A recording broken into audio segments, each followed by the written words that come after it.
ବୋତଲଣ୍ଡା ରାଜପଥ କଡ଼ ଜଙ୍ଗଲରେ ଜଙ୍ଗଲି ହାତୀ ଆତଙ୍କ। ସୁକିନ୍ଦା ବନ ବିଭାଗ ଅନ୍ତର୍ଗତ ବୋତଲଣ୍ଡା ରାଜପଥ କଡ଼ ଜଙ୍ଗଲରେ ଗୁରୁବାର ଅପରାହ୍ନ 4 ଘଟିକା ସମୟରେ ଜଙ୍ଗଲି ହାତୀ ଦେଖି ସ୍ଥାନୀୟ ଲୋକେ ଆତଙ୍କିତ ହୋଇଥିବା ଦେଖିବାକୁ ମିଳିଛି। ସୂଚନା ମୁତାବକ ଏକ ଜଙ୍ଗଲି ହାତୀପଲ ଗୁରୁବାର ଦିନ ବୋତଲଣ୍ଡା ରାଜପଥ କଡ଼ ଜଙ୍ଗଲରେ ଥିବା ସ୍ଥାନୀୟ ଲୋକେ ଦେଖିଥିଲେ। ସ୍ଥାନୀୟ ଲୋକେ ଏହି ଜଙ୍ଗଲି ହାତୀଗୁଡ଼ିକୁ ଦେଖି ଭୟଭୀତ ହୋଇଯାଇ ସୁକିନ୍ଦା ବନ ବିଭାଗ କର୍ମଚାରୀମାନଙ୍କ ସହିତ ଯୋଗାଯୋଗ କରିଥିଲେ। ସୁକିନ୍ଦା ବନ ବିଭାଗ କର୍ମଚାରୀମାନେ ସୂଚନା ପାଇବା ପରେ ରେଞ୍ଜର ବିପିନ ବିହାରୀ ରାଉତରାୟଙ୍କ ନେତୃତ୍ୱରେ ବନ ବିଭାଗର ଏକ ସ୍ୱତନ୍ତ୍ର ଟିମ୍ ଘଟଣାସ୍ଥଳରେ ପହଞ୍ଚି ଜଙ୍ଗଲି ହାତୀଗୁଡ଼ିକୁ ଗ୍ରାମ ନିକଟରୁ ଜଙ୍ଗଲ ଆଡ଼କୁ ଘୋଡ଼ିବା ପାଇଁ ଚେଷ୍ଟା ଜାରି ରଖିଛନ୍ତି।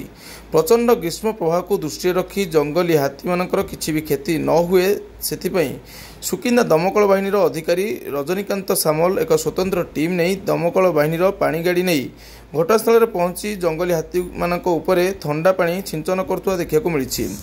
ଏହି ଜଙ୍ଗଲି ହାତୀଗୁଡ଼ିକ ମହାଗିରି ଜଙ୍ଗଲରେ ନିଆଁ ଲାଗିଥିବା ଯୋଗୁଁ ପଳାଇ ଆସିଥିବା ସୂଚନା ମିଳୁଛି।